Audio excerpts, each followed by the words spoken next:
My name is Keyshawn. Many of you may know my older brother Shaquille, who's an All-American and Heisman winner that went to NC State and also got drafted to the Denver Broncos. We have the same dad but different moms. We live in a rough neighborhood where trouble is easier to find an opportunity. I looked up to my older brother.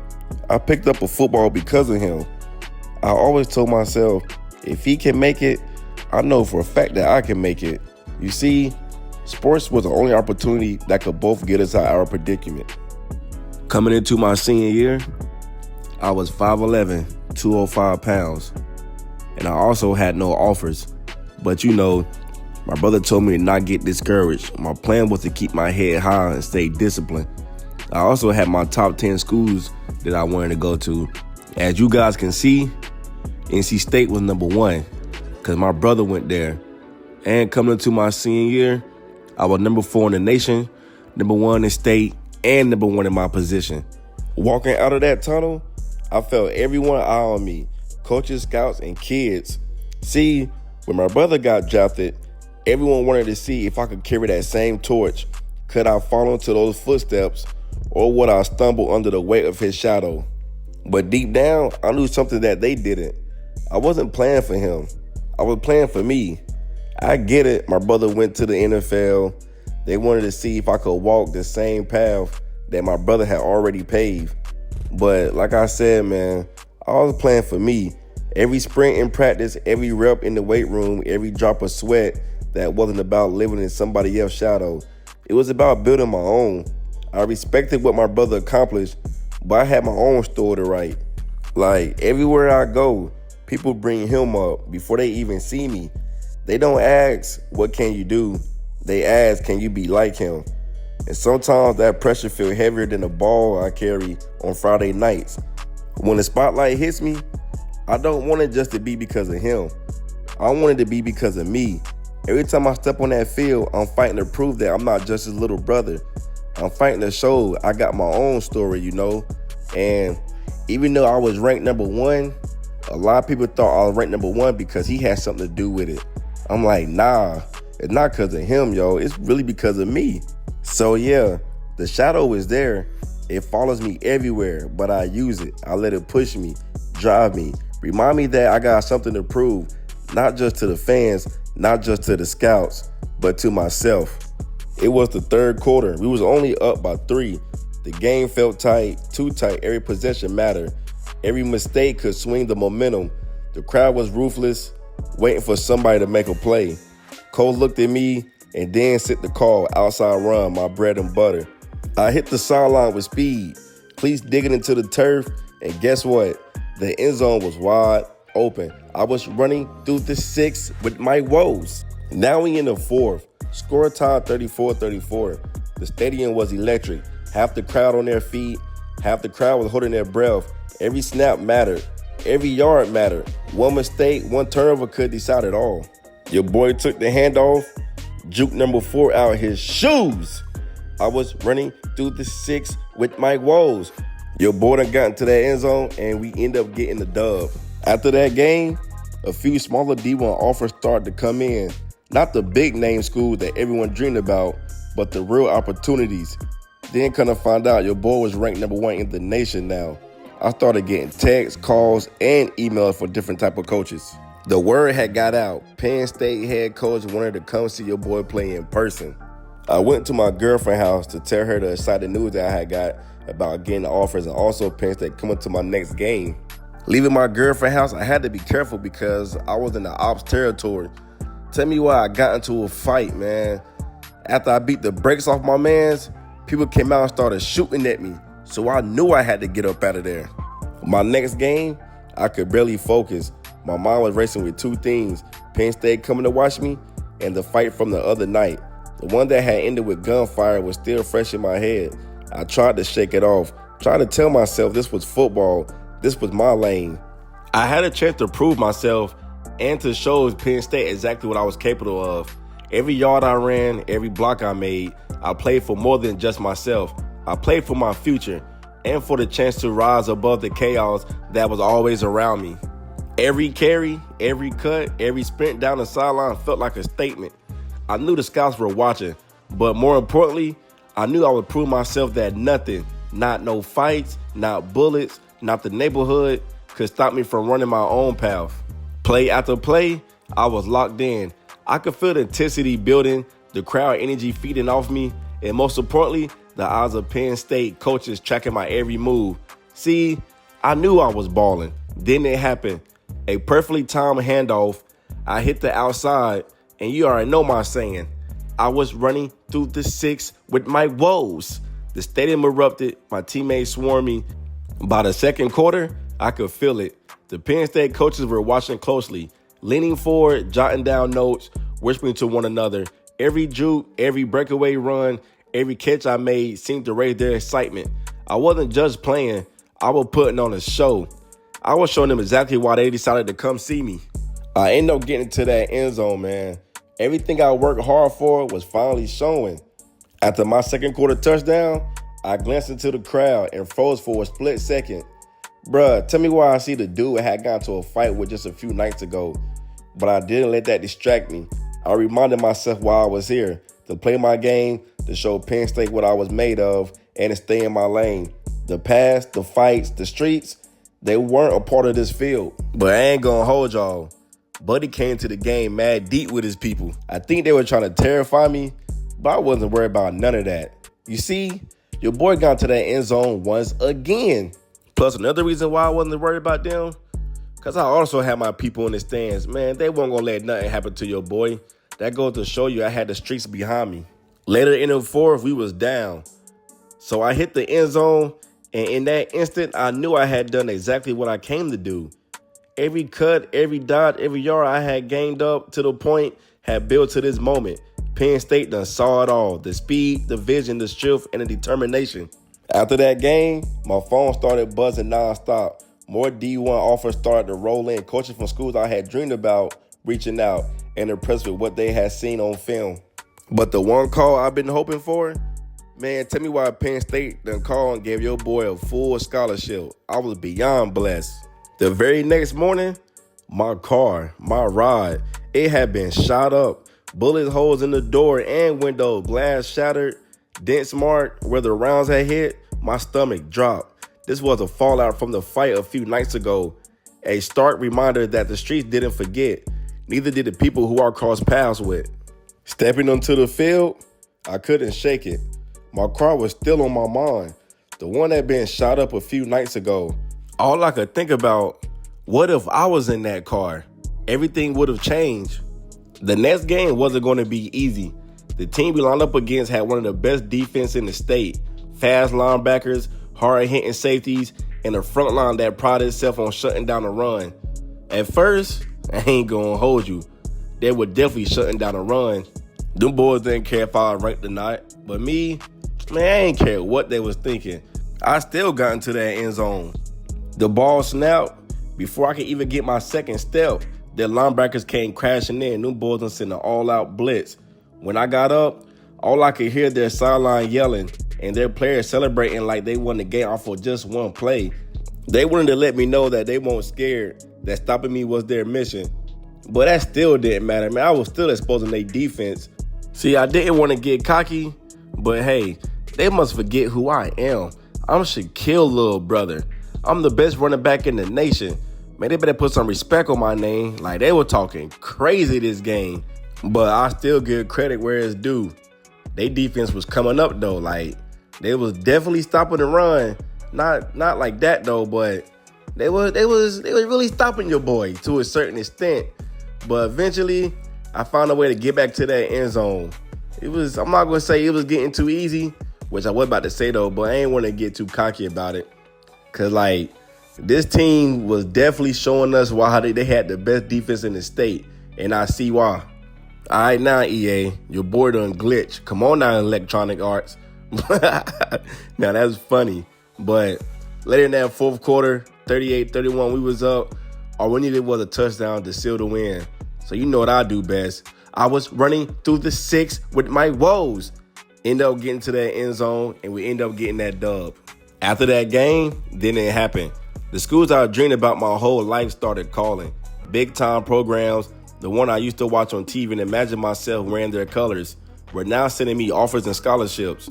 All those nights grinding, all those distractions and dangers off the field, all the pressure of living in my brother's shadow, it was all worth it in that moment. I wasn't just chasing the dream anymore. The dream was chasing me. As a kid, we all dream about this. When it comes to anything in life, we dream about doing something that we truly wanted to do. Like with these offers rolling in, I really couldn't thank nobody but the man above. Then once I got back home, Alabama done gave your boy a scholarship. I was truly excited. Eventually, my coach had hit me up and told me it was time for me to pick my top 3 schools that I wanted to go to and go ahead and cancel out all the other schools that I didn't want to go to. So with that being said, NC State, Alabama, and Clemson were in my top 3 schools I wanted to go to, man.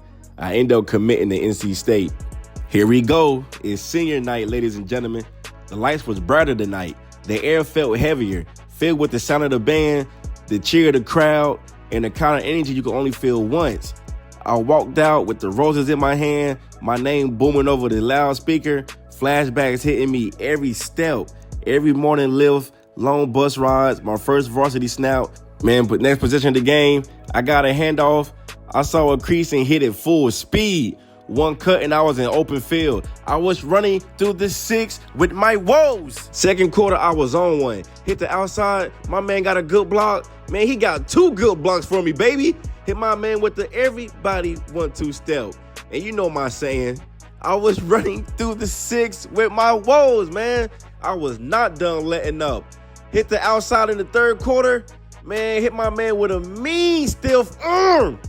And you know I got into that end zone, baby. I'm telling you, bro. I was really on one senior night. I don't know what it was, but I was on one. Then we was down by 6. Hit my man with the 1-2 step, 50 seconds left. And you know I got the game-winning touchdown, baby. I ain't gonna hold you. He bounced me because I was too busy trying to celebrate. Now, it was time to make a decision.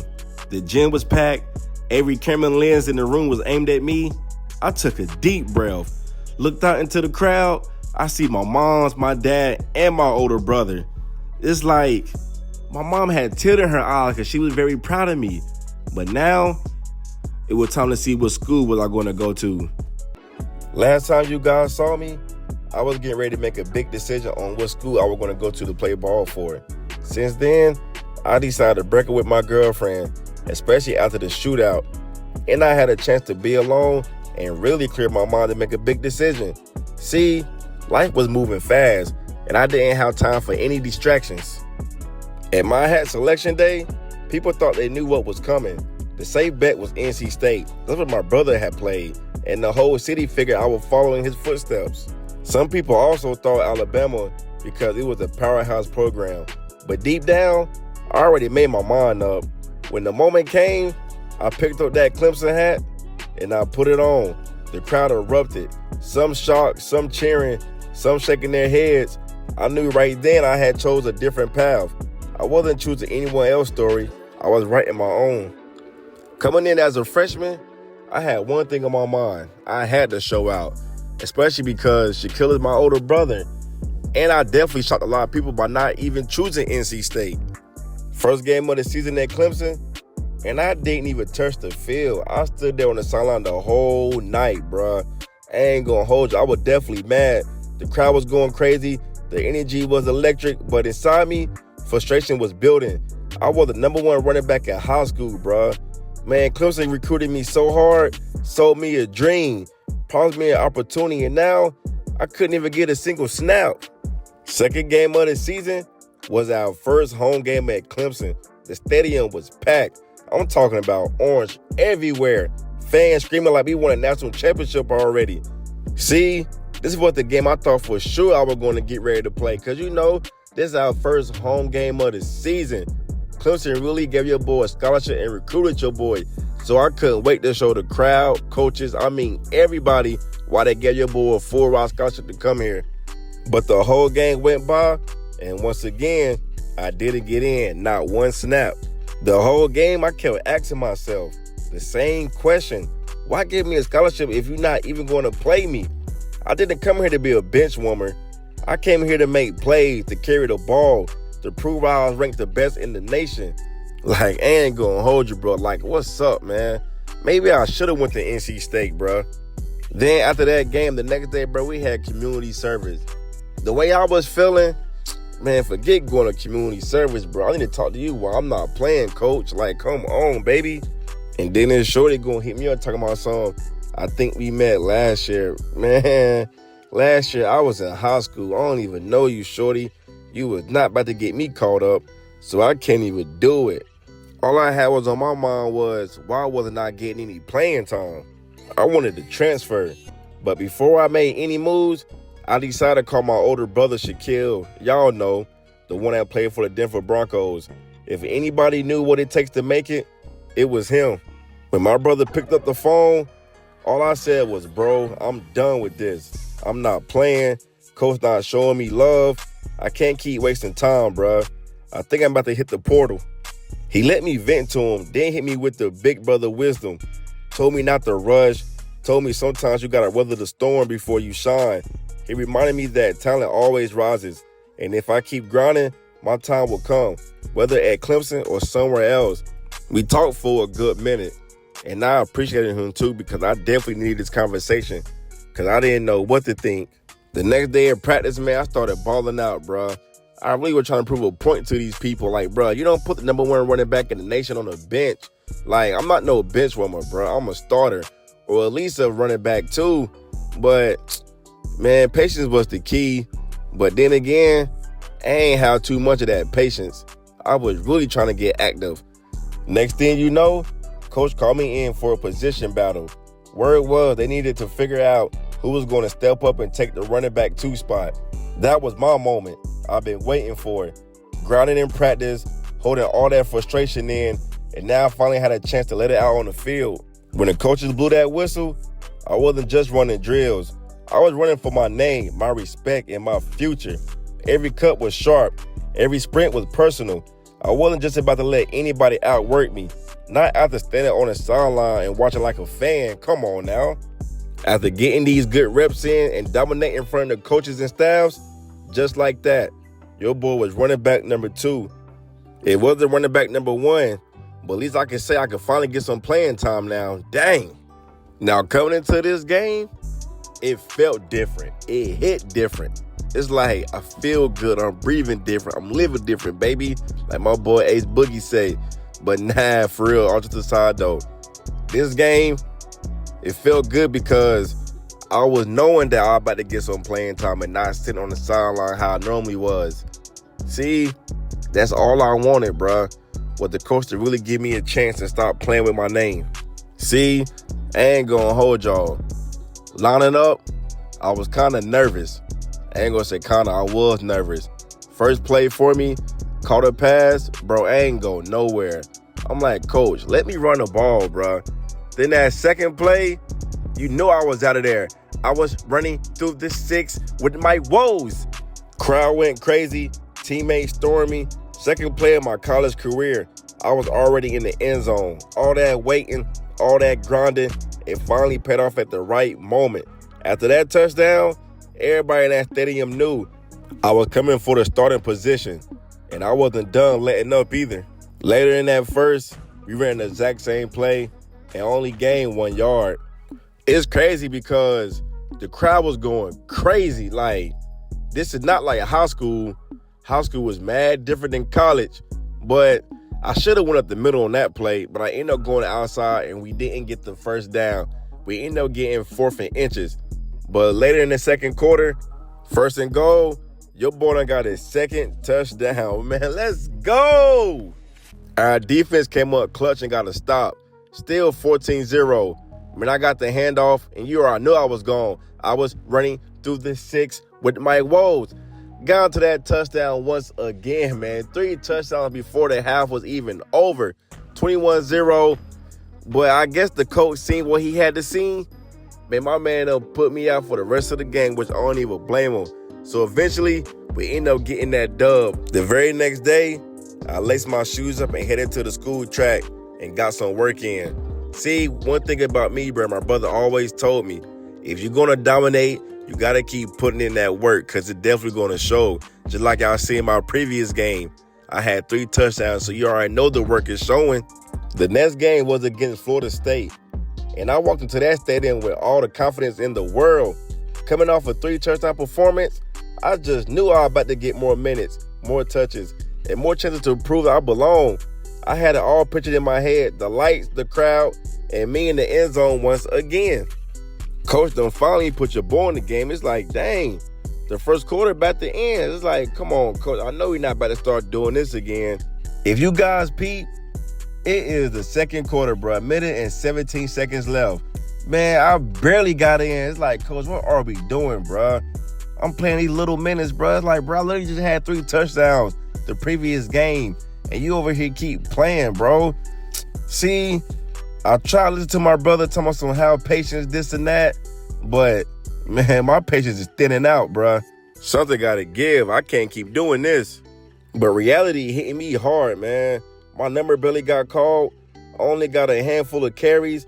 Nothing like the game before. Every time I draw back to the sideline, I felt that fire in my chest. Wanting more, knowing I could do more. But I'm just not getting my shot, bro. It's really getting frustrating. We still pulled the win out, and the team was celebrating. But deep down, I couldn't shake that feeling. It was like I had taken 1 step forward against Georgia Tech to only get pushed 2 steps back against Florida State. It's like I just don't know what to do anymore. I really don't. Next day in practice, I'll try to stay positive. You know, try to stay level-headed, try to remain humble. But then again, man, you know what? Let me just be quiet, man, because I don't want to get too cocky. And then my man didn't even blocking for me. The whole time I'm thinking, if y'all not going to play me, y'all should have just left me at running back number 3. For real, for real. The only thing to do is just remain positive, just keep moving forward and get ready for the next game. Our next matchup was against Virginia Tech. So we ran my go-to route. Man, I got that handoff, and you know your boy was gone. I was running through the 6 with my woes. Your boy done got a 93-yard touchdown, baby.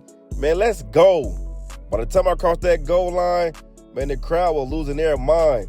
Teammates were chasing me down, celebrating, fans on their feet screaming, and the whole stadium felt shaking. 93 yards, man. One play that reminded everybody who I was. My next carry, I ended up losing 3 yards.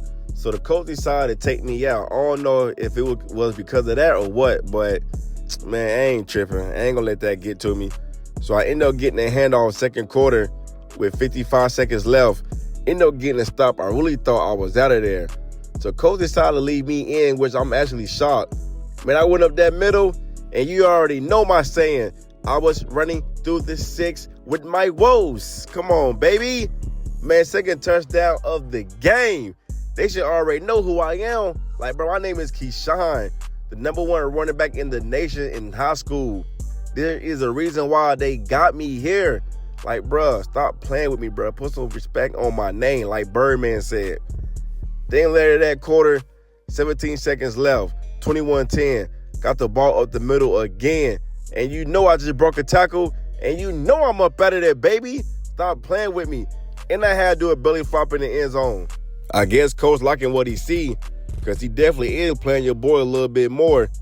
Man, I got up the middle at the goal line, and I got into that touchdown once again. Stop playing with us. So eventually we end up winning that game 45-10. So I really hope this is putting everybody on notice that I'm really him. Like, I hate being cocky, but at the same time, I gotta pop it, bro. Because it's like, yo, I really on the sideline watching these people play, and he wasn't even playing your boy. After that game, the offensive coordinator, he wanted to ask me some questions. You know, I guess he was trying to quiz your boy. But y'all should already know, I got every answer right. It's like, I'm doing good on the field. Man, I'm making the dean's list. And I'm answering these questions right. And I just gained a trust coach again. Like, stop playing with me. Then after that, I found out I was the ACC Player of the Week.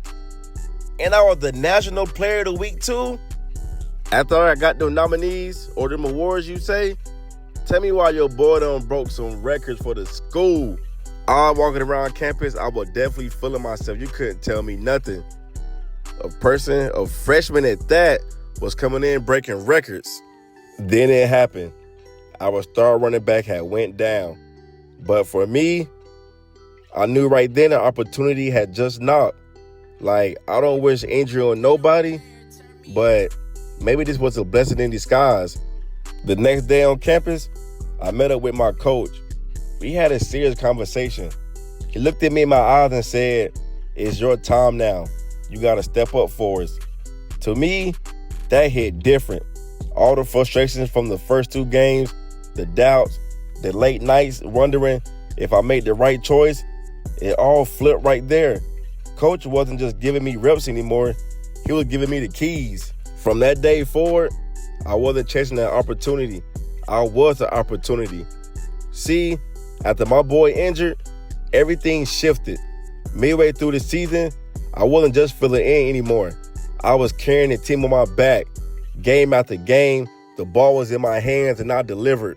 Win after win, I was dominating. Defense stacked the box, but it didn't matter. I was breaking tackles, finding daylight, turning short games into highlights. Every week, my name was climbing up the stat sheet, the headlines, and the conversations on campus. Clemson football wasn't just about tradition anymore. It was about me setting the tone. I went from being the kid watching from the sidelines to the one who had the whole program to lean on, and I love every second of it. You can definitely say, man, everything I wished for was finally coming to light. I couldn't thank anybody but the man above. Midway through the season, we were number 1 in the nation, and we were in the ACC championship game versus Louisville. Drive after drive, coach kept feeding me, and I kept delivering it. Breaking tackles, cutting back across the field, dragging defenders like they were nothing. It didn't matter if it was the third and short or first and long. I was moving the chains, keeping the offense alive. The whole game, Louisville tried everything, and I mean everything. Stack the box, crash the edges, bring the safeties down. None of it mattered. By the fourth quarter, it wasn't even about stats anymore. It was about dominance. The crowd knew it. My teammates knew it. Louisville knew it. I was carrying Clemson straight to the win, straight to the ACC trophy. When the clock hit 0 and the confetti rained down, it hit me. I didn't just play in the ACC championship. I dominated it. And everybody watching knew I was the reason Clemson was moving on. See, after that ACC championship game, my coach ended up getting Coach of the Year, which was a blessing for him. Then I got the Walter Kemp Award. I'm shocked that I got that award, but then again, I wasn't shocked. Then I got the Sean Alexander Award. And what other awards did I get? Don't play with me. Then I got the Maxwell Award. Like, I was balling. Like, this season was really good. Like I said, then, woo! Then your boy got the Heisman. Man, let's go, man. That's all I really wanted was that Heisman. I ain't even know I was in the Heisman race. Ain't nobody tell me. But then again, how was I supposed to know? I was on the sideline. Man, let's go, baby. Everything I asked for is finally here. I can't complain. I just got to stay humble. We were deep in the playoffs. Our next game was the Orange Bowl. We were playing against UCLA. Bright lights, big stage, everything I had dreamed since high school. I was locked in, ready to dominate. But then it happened. My boy Boswell came back. See, at first, I was thinking like, we'll shut the load. We be on some LeBron or Wade duo, MJ Scotty duo. But, boy, I was wrong. See, first quarter, I got the ball. I was out of there too. I was running through the 6 with my woes. But I don't know what I was thinking, bruh. I tried to cut back. I should have just kept going. Maybe I was overthinking because it was the Orange Bowl. Then second and goal, didn't get it, man. I'm like, dang it. I just knew I better get into that end zone. But reality hit quick. The snaps weren't the same. The carries I had worked for, earned, fought to prove that I deserved, they weren't coming my way anymore. Every time I looked up, he was on the field. I was back on the sideline. I mean, don't get me wrong. I got a catch right there before y'all say something, but you just caught a catch. Man, look what quarter it is. I'm barely getting any plays. I was beyond mad. After carrying this team midway through the season, after dominating the ACC championship, then my man overthrew me. But anyways, I felt like I had been pushed back into the shadows. I wanted to cheer for the team, but deep down, the fire inside me was burning hotter than ever. I didn't just want the snaps. I needed them. Even though I barely touched the ball, we still got the win in the Orange Bowl. And no matter how mad I was on the inside, I couldn't take that away from my brothers. I was still happy for the team. When the clock hit 0, we celebrated on the field. I had to remind myself that this was bigger than me. We were chasing the national championship, and we weren't done yet. Yeah, I wanted to shine. Yeah, I felt overlooked. But at the end of the day, we advanced, and Clemson football was still rolling. Next up was the Rose Bowl against Georgia, the granddaddy of them all. Lights, cameras, millions watching. This was the stage every player dreams about. I walked into that game with my head high, ready to remind everybody who I was and what I could do. All I had on my mind was to kill. I ended up doing a comeback route, caught the ball. I ain't gonna lie, I thought I was up out of there, but I wasn't. But here we go again. Same story. I barely got any playing time, barely got touches. Every time I thought Coach would call my number, he went another direction. I stood there on the sideline, helmet strapped, heart racing, waiting to explode, but the chance never really came. Like, come on, Coach. After everything I've done, after carrying this team when we needed it the most, this was supposed to be my moment too. But instead, I was left watching, boiling inside, asking myself, why I even chose this path? Like, come on, I hate to keep bringing this up, but I'm the reason we even got into the playoffs. I was the one carrying the team when Bothwell went down, the one dominating week after week after week, the one who set the tone, the one who tore Louisville apart in the ACC championship. It didn't feel right. I wasn't just mad, I was hurt. All that work, all that grind, all those sacrifices, and when the lights were on the brightest, I was left in the shadows. Eventually, we lost 16-3. Georgia didn't beat us, we beat ourselves. And deep down, I knew why. I didn't even play, and when I did, I barely got touches. The whole offense felt flat, predictable, easy to stop. And I knew I could have changed that the coach would have just trusted me. Crazy part is, the crowd knew it too. Every time I stood on the sideline, bruh, the fans were yelling my name, begging coach to put me in. People were furious, not because we were losing, but because I wasn't being used. When we got into that locker room, I told the coaches exactly how I was feeling. I looked dead in the coach's eyes and told him, y'all really let this season slip away because y'all didn't trust me. I carried us here. I got us to the playoffs. And when it mattered the most, you sat me down. How does that make sense? Coach knew he messed up because he couldn't say nothing. All he could do was just shake his head. But you guys see that Georgia ended up beating USC in the championship, 38-20.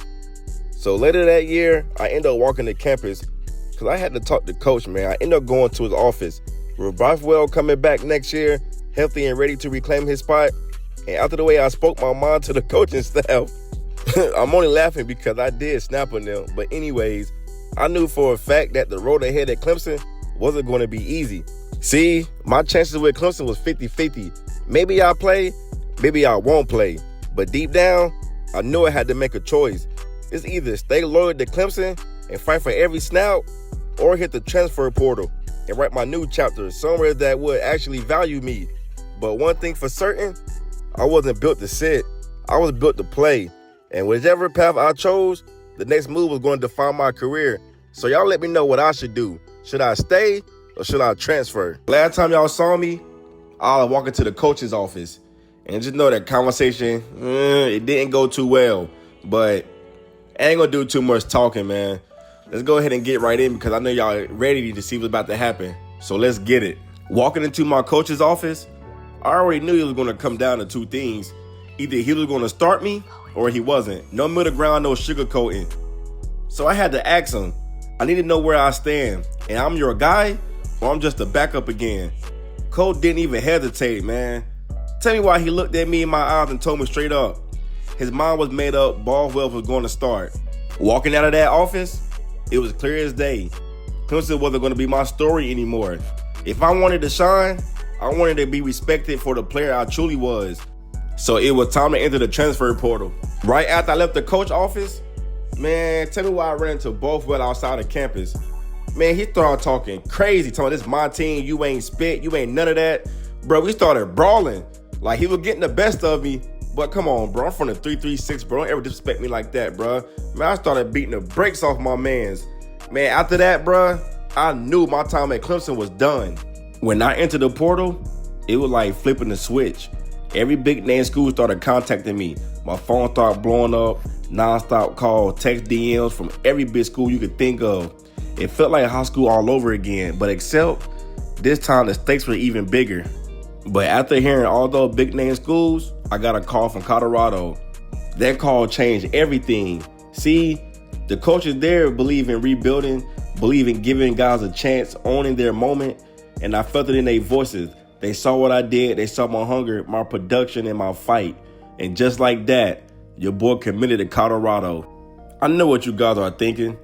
You probably think I came in Colorado just to be close to my brother. But what really brought me here was the coaching staff. They believed in me when Clemson didn't. They didn't just see me as a backup or a second option. They saw me as a weapon. From the first conversation, they made it clear. We want you. We trust you. You can be our guy. After being overlooked, benched, and pushed aside, Colorado gave me one thing I had been waiting for.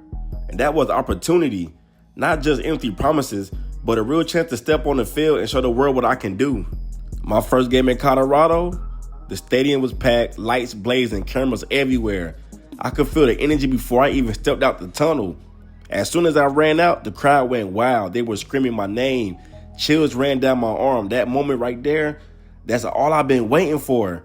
All the long nights, the frustrations, the transfer talk, all it led to this. My first drive with the football. Y'all already know my saying. I was running through the six with my woes. Man, my first touchdown in a Colorado jersey. The crowd was going crazy.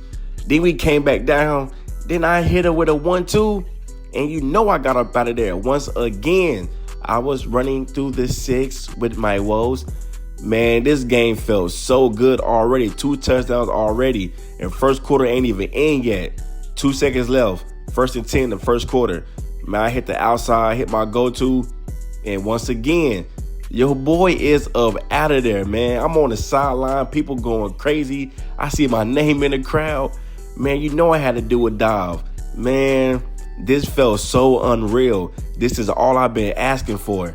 FCS couldn't stop me from nothing. Every carry I was eating, breaking tackles, juking defenders, making it look easy. The O-line was opening lanes, and I was making them pay for every single one. By halftime, I had 5 touchdowns and had over 100 yards. Man, the same crowd that was shouting my name after my first play, they was going crazy. That's when I knew Colorado wasn't just my next stop. This was my stage. Halftime came around, and I was on fire. 5 touchdowns in just 2 quarters. Yeah, I knew what time it was. As I sat on the bench to catch my breath, I couldn't help but to think about Clemson. I knew for a fact they were watching. Coaches, players, all of them probably sitting down somewhere, shaking their heads like, ain't no way this the same kid we left on the bench. But it was, though. I'm the same kid y'all overlooked. So yeah, we got that dub. And tell me why I got back on campus? Your boys were breaking records. I got my first NIL deal at Slab Steakhouse. The whole team was about to be eating good now. Second game of the season, I came in confident after that tremendous performance. But things got a little rocky at first. Their defense came ready. First few carries, no real space to move. They were stacking the box, hitting hard, talking trash after every tackle. I could feel the pressure. Everyone expected me to go off again. The crowd, the cameras, the media, but that's football. Some games test your patience before you can take over. Coach pulled me to the side and said, don't force it. Let the game come to you. So I took a breath, locked back in, and told myself it's only a matter of time. After that slow start, I knew something had to change. I had to stop overthinking and went back to what I do best. Running through the six with my woes. Come on, man. From that point on, it was my game. Northwestern couldn't stop me. Every carry felt smoother, every cut cleaner. I was reading their defense like a book. It wasn't just me out there doing my thing. The whole team was balling. Once I found my rhythm, it was like everybody caught fire. The O-line was dominating in the trenches, giving me holes wide enough to drive through. Our quarterback was dropping downs, wide receivers making highlight catches, defense flying around. It felt like we couldn't miss. Every time we scored, the energy on the sideline went crazy. Helmets banging, coaches hype, crowd roaring. You could feel the chemistry. We weren't just a team, we were a unit. That game against Northwestern proved something. Colorado wasn't just a one-man show. We were building something special. A squad that believed in each other, trusted each other, and played for one another. With my team balling like that, it made me play even better. The energy was unmatched. Every big play they made just pushed me to go harder. The O-line was clearing lanes like they had a point to prove. The crowd was still going crazy after every first down. I was in a zone where everything just slowed down. Every cut, every move, perfect timing. At that point, I couldn't be stopped. Didn't matter what defense they lined up in, blitz, zone, stack box, I was breaking through it all. It felt like the game belonged to me.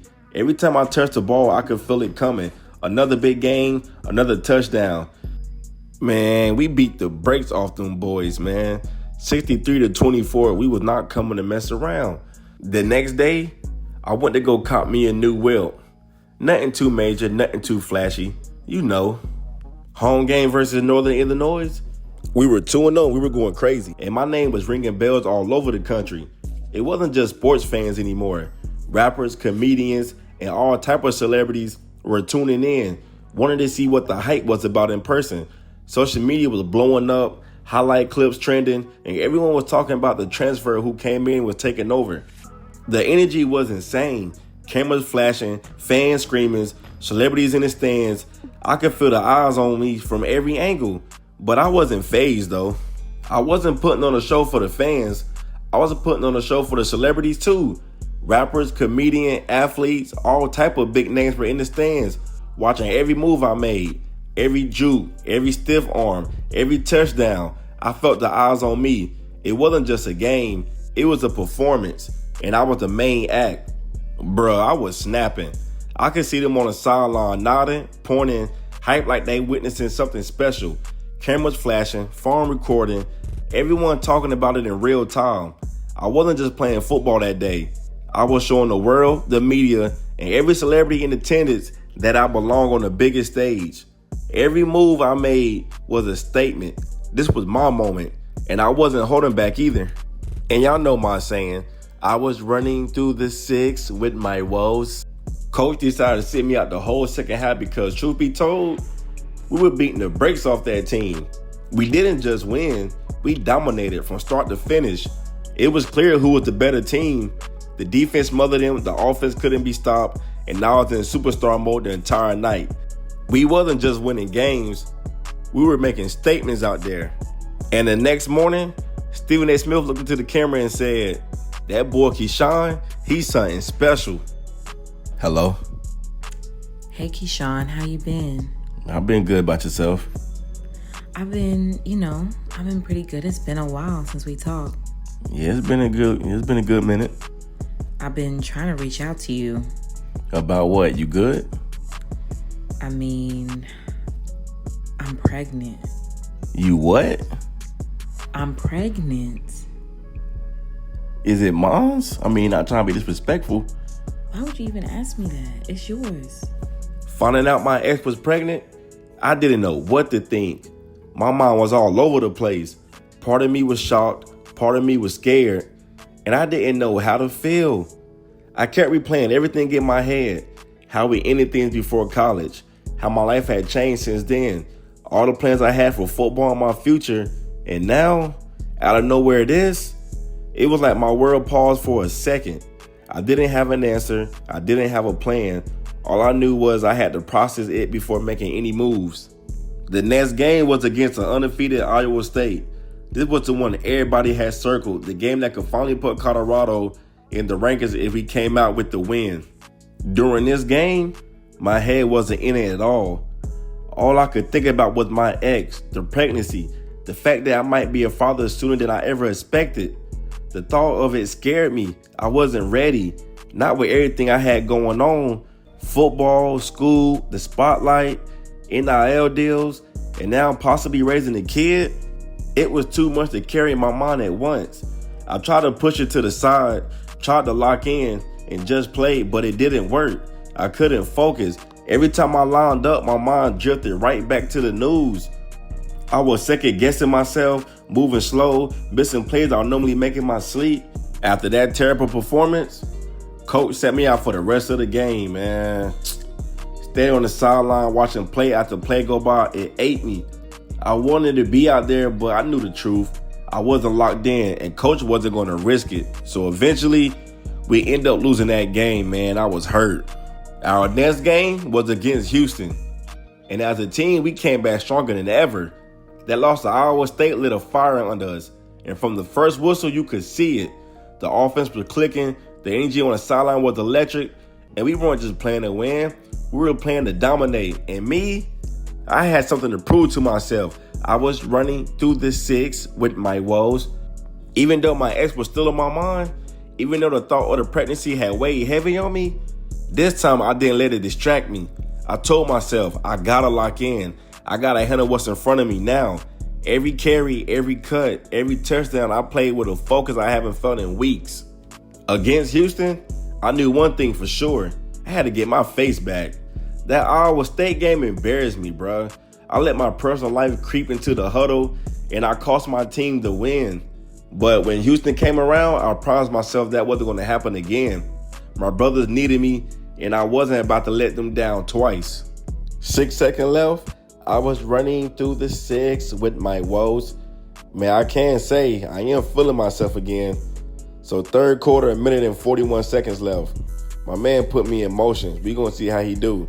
Hey, my bad. Look, I don't know what I was thinking right here. I don't know why I ran out of bounds like that. But anyways, I got the ball, got into that end zone. Getting the crowd back hype, getting myself hype.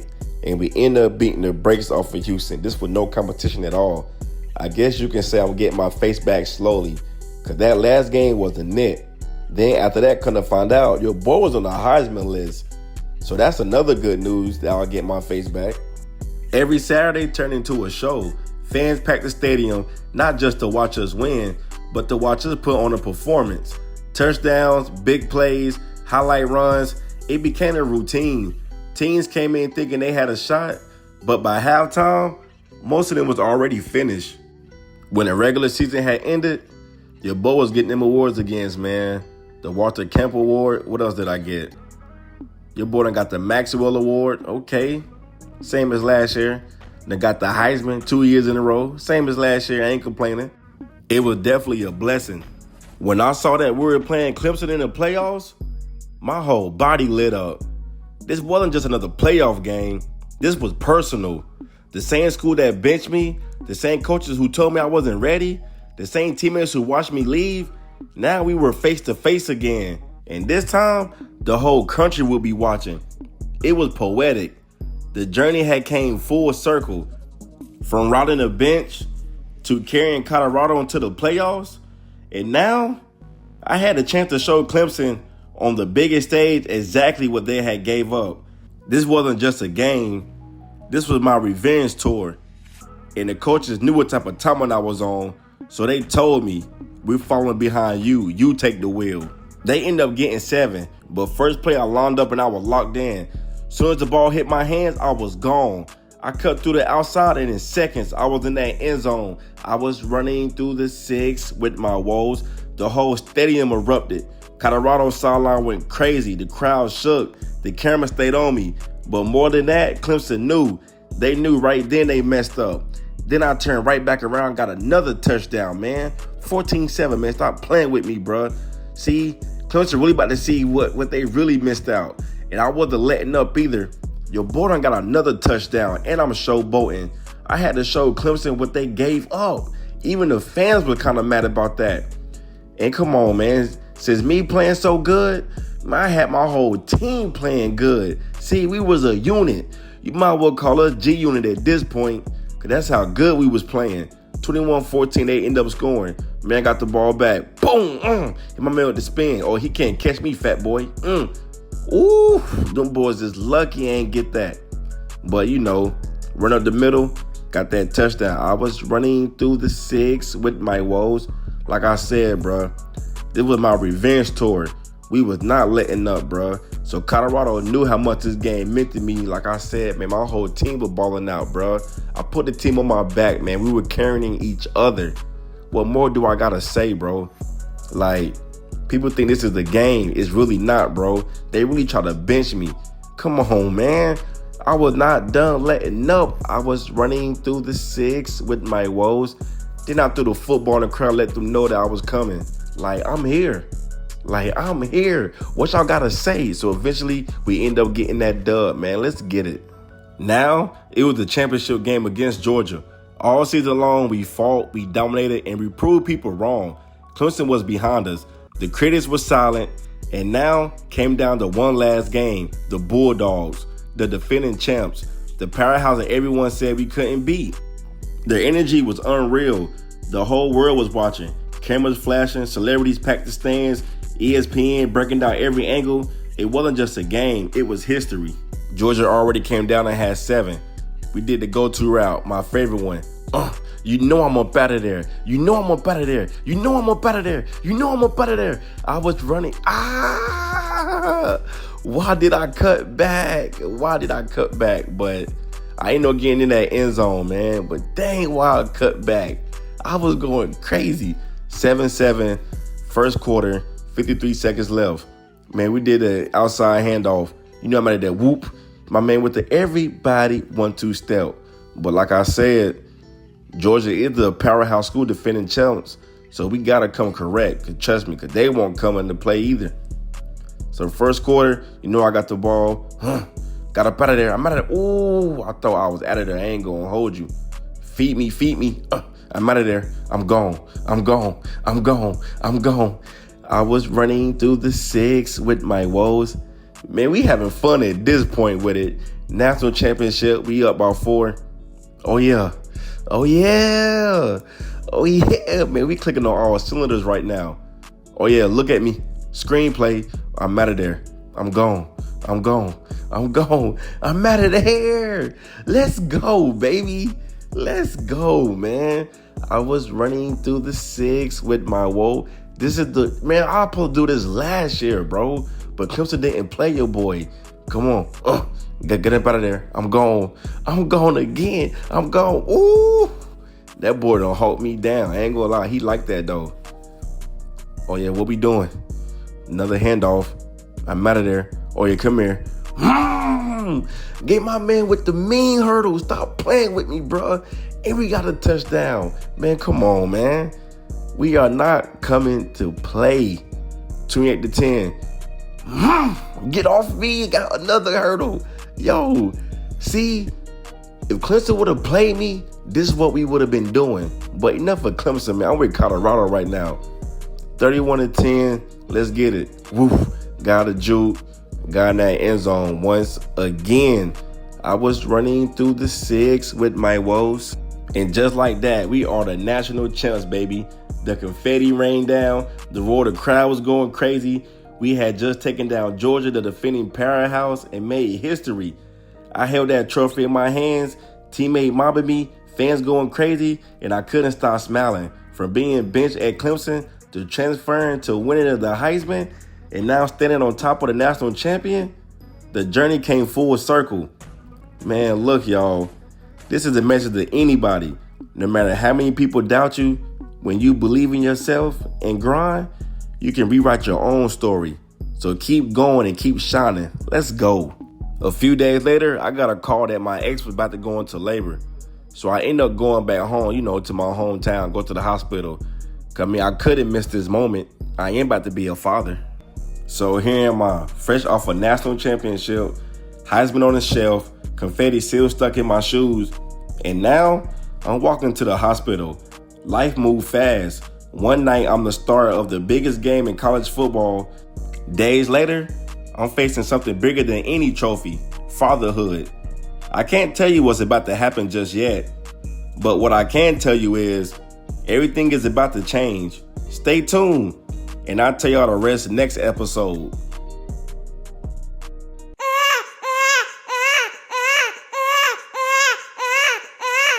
Man, the baby's here. Holding my son in my arms for the first time hit me harder than any hit I ever taken on the field. It's crazy. I played in front of thousands of people, won the Heisman, national championship, all of that. But this moment, this one feels different. It's quiet, real, heavy in the best way. Looking down at him, I realized this is bigger than football, bigger than fame, bigger than all of it. I used to think my purpose was to run the ball, score touchdowns, and make headlines. But now, my purpose just opened his eyes for the first time. I don't know what the future holds, but I know one thing for sure. Everything I do from this point is for him. Yeah, I know some of y'all was wondering too. So my ex is my son, mom. Yeah, the same ex from high school. We been off and on for a year. Even while I was playing at Clemson, she was there for me when everything was falling apart. When I wasn't getting playing time, when I was questioning if I belong here, she held me down through some of the rough nights. I didn't know things would end up like this, Didn't know she'd end up pregnant. I didn't tell y'all sooner because, honestly, I didn't want people looking at me different. And I definitely didn't want the media in my business or fans, even my teammates. Not just yet, of course. Some things you just got to keep under the radar, you feel me? But let's be real for a second. So y'all mean to tell me you never mess around with one of your exes without people knowing? Come on now, let's be real for a second. After the baby was born, everything changed. My priorities shifted overnight. Football was still my dream, but being a father became my purpose. I started thinking different. Every decision, every move, it had to be about what was best for my son. That's when I made the choice to transfer to UNC Chapel Hill. I needed to be closer to home, closer to him. It wasn't about fame or headlines anymore. It was about my presence. I didn't want to be the father who only show up in pictures or FaceTime calls. I wanted to be there for the first words, the first steps, all of it. So yeah, leaving Colorado wasn't easy. I built a legacy there, but now it's time to build something even more important, a future for me and my son. Coming into the season, we were 3-0, confidence, clicking, and playing like a team with something to prove. Next up was James Madison, another undefeated squad, and everybody knew this game was about pride.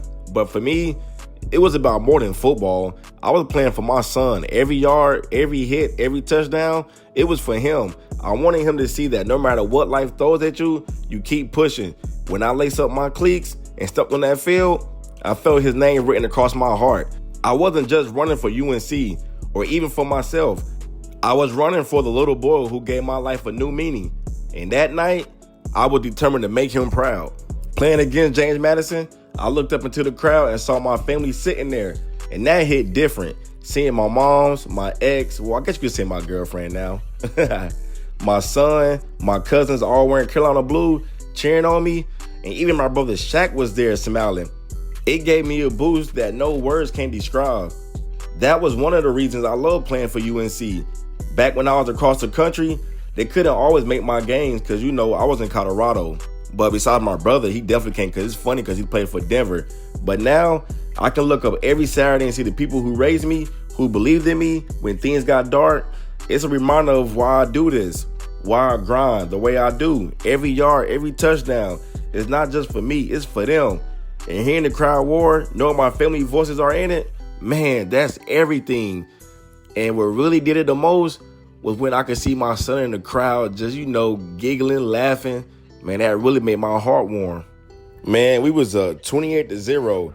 It felt like I couldn't be stopped. See, I definitely could not be stopped. But we ended up beating the brakes off them boys, man. We ended up beating them boys 49-3. So now we're entering the season, we're 4-0. And it's like I said before, man, I'm playing for my son and my family. After that big win, I didn't even celebrate along with the team. I hopped in the car and drove back to my hometown, which is only an hour away. I wanted to see my girl and my son, spend a little time with them before the week started again. But if y'all been watching since the first episode, then you already know she stayed deep in the ops territory. So I had to move smart. Last time I was there, things got wild. Ended up in a fight leaving her crib. So this time, I kept it low key. Just trying to slide in and see my family and slide back out. I wasn't looking for trouble, just peace. But where I'm from, peace isn't always guaranteed. But like I said before, man, y'all see what's going on here? My man was talking crazy. My man pulled the strap out, had to knock my boy out before he even pulled the trigger. Man, I did what I did best, got up out of there. Next week, we had SMU. ranked number 13 in the nation. It was supposed to be one of the biggest games of our season, but my head still wasn't right. My mind kept drifting back to what happened last week, the fight, the gun, the moment everything could have gone left. I was trying to lock in, trying to be a leader that my team needed, but it was hard to focus when you keep replaying something that's real. Every time I closed my eyes, I saw it again. I told myself I was good, that I could push through, but deep down, I was still shaking. That wasn't just some random street moment. That was a reminder of how fast everything can change. And stepping on that field against SMU, I knew I wasn't just fighting for a win. I was fighting to get my peace of mind back. After I snapped back into reality, everything started to click for us again. The team was locked in, focused, hungry. Every drive felt smooth. Every play executed perfectly. We were balling straight up. Couldn't be stopped. SMU came in ranked number 13 in the nation, thinking they was about to make a statement. I do get it. They're ranked number 13 in the nation, and we're not even ranked yet. I'm actually shocked that we're not ranked, but hopefully when we do beat them, we will finally be in the rankings. So I'm just thinking like we'll probably maybe like 24 or 20 in the nation. But second quarter, 14-10. Oh yeah, let's go. Got that first. But I knew I had the ball because I know I had my girl, my family, my mom watching. And my son watching the game too. Well, he a baby. He don't know what he looking at right now. But he will know that. Well, I ain't gonna say he will know though, but when I get older, or when he get older, I will show my son my college highlights. Because by the time I get older, I will be in that NFL. Excuse me, by the time he get older, I'm gonna be in the NFL. But at the end of the game, the scoreboard said 49-13. Pure dominance. The crowd was lit. The sideline was hype. This was a reminder that no matter what life throws at me, when I'm locked in, there's nobody touching us as a team. And with me being a leader, I got to set the standards. Middle of the season, everything was rolling. I was stacking up yards, stacking up wins, and stacking up money from all my NIL deals. Life was finally starting to feel steady. But then out of nowhere, my ex hit me with something I didn't even see coming. She wanted to put me on child support. And that one hurt because I've been there since day one. Diapers, formulas, doctor visits. I handle all that. Never miss a beat. My mom could tell something wasn't sitting right. She called me and said, son, I don't want to overstep, but something about this doesn't feel right. You should take a DNA test. I didn't want to believe it. I didn't even want to think that way. But deep down, I knew she was just looking out for me. Or maybe, never mind. I ain't gonna say that. But now I'm stuck in my head again, wondering if everything I thought I knew is about to change. Next game was against Duke, ranked number 3 in the nation. One of the biggest games of our schedule and one of the biggest rivalry. Even though it's not basketball, it's football, but the rivalry still means something. But honestly, my head wasn't where it needed to be. My girl just hit me with some news that I didn't even expect. She was trying to put me on child support. After everything I done, everything I provided, that one hurt. It had my mind twisted all week. I was showing up to practice, going through the motions, but mentally, I was somewhere else. I was thinking about, about my son. Like thinking about how money can, man, dang, I'm thinking about this, bro. Like, stress can tear things apart. When Saturday came, I tried to lock in, but that cloud was still there. I wasn't just battling Duke on the field. I was battling my own thoughts. It was third quarter. We were down 14-10. The clock was ticking. The whole stadium was on edge. Fans standing, coaches yelling, energy thick in the air. I looked around at my teammates, and I could see it in their eyes. We needed a spark, and they were looking at me to light it up. All the noise faded. All the pressure disappeared. It was just me, the ball, and the end zone waiting. I told myself, you've been here before. You built for this. We didn't come this far to fold now. One drive, one shot. We had to get in that end zone. Not just for the score, but to show them that we don't break when it matters the most. 24-23, we were down. Fourth quarter, I got a handoff. I'm trying to do everything to put this team on my back. 2nd and 11. Went up the middle. Oh, we got a fumble. Yes, sir. Let's go, man. We picked it back up. God is good. Man, God is good for that, for real. Man, 4th and 15. Oh, yeah. My man threw it deep. What is he? Oh my God, my man done caught a dot. Man, let's go. We needed that. Now we going for the 2-point conversion. Oh yeah, I'm taking this myself. Oh yeah, feed me. Man, let's go, baby. 31-24, man. And just like that, we put the icing on the cake and we end up beating Duke. Man, we beat them boys 31-24. Man, that was a great comeback for us because we definitely needed that win. Man, let's go. I was sitting in my car on campus when my phone rang, and that call changed everything. The voice on the other end said the words that I thought I'd never hear. The DNA test came back. Keyshawn, I'm sorry, but your son is not yours. That night, I couldn't sit still. My mind was spinning. My chest felt heavy. The more I tried to calm down, the worse it got. So I got in my car and drove home. Like I said, it's only about an hour from campus, but it felt like the longest drive of my life. Street lights blurring past, music off, just silence and anger building with every mile. I pulled up to my ex house, heart pounding so hard I could feel it in my throat. I wasn't going there just to argue or yell. I just needed answers. After everything I did, everything I gave, I deserved that much. I walked up to the door and hands shaking and 1,000 thoughts running through my head. And one question I couldn't stop asking myself, why? It's like she was using me for a meal ticket. Like, why would you lie to me, yo? Keyshawn, I thought it was you. You know it wasn't mine. I knew you were talking to somebody else. I knew I wasn't the only one. You were the only one. I don't know. Go test again. What you mean go test again, man? You using me for a meal ticket. That's not even cool, bruh. Ain't nobody using you for no meal ticket. How could I be so stupid and let you? You know what, man? I'm done with this. I'm done with you. It's over. It's been over. Man, bye. After that argument with my ex, I wasn't myself. My head was all over the place, trying to balance football, family, and emotions that were eating me up in the inside. When game day came, it showed. I played terrible. Missed blocks, dropped easy passes, couldn't find my rhythm. It was like every mistake I made just reminded me how off I was. The team was dependent on me, but my focus was gone because of that. We ended up losing that game, and it was all my fault. We even lost to Miami in the ACC championship. And like I said again, it was all my fault, man. Even though we lost to Miami, we didn't let that win get to us. We ended up playing Penn State, beating them 18-13, and we were in the playoffs. We played USC Trojans in the playoffs. One of those games you dream about, the lights, the noise, everything on the line. I told myself before we even stepped on the field, whatever it takes, I'm going to carry this team, and I meant it. Every drive, I ran like it was my last. Every hit, I got up stronger. I gave everything I had, my body, my heart, my energy, trying to drag us across the finish line. But sometimes effort just isn't enough. We fought hard, tooth and nail, but in the end, we came up short. The scoreboard said we lost, but that didn't tell the whole story. It didn't show the fight, the passion, the sweat we left out there. Walking off that field, I was hurt. Not just because we lost, but because I knew how bad we wanted it. And no matter what, I'll never forget that feeling. And just like that, man, we were knocked out the playoffs.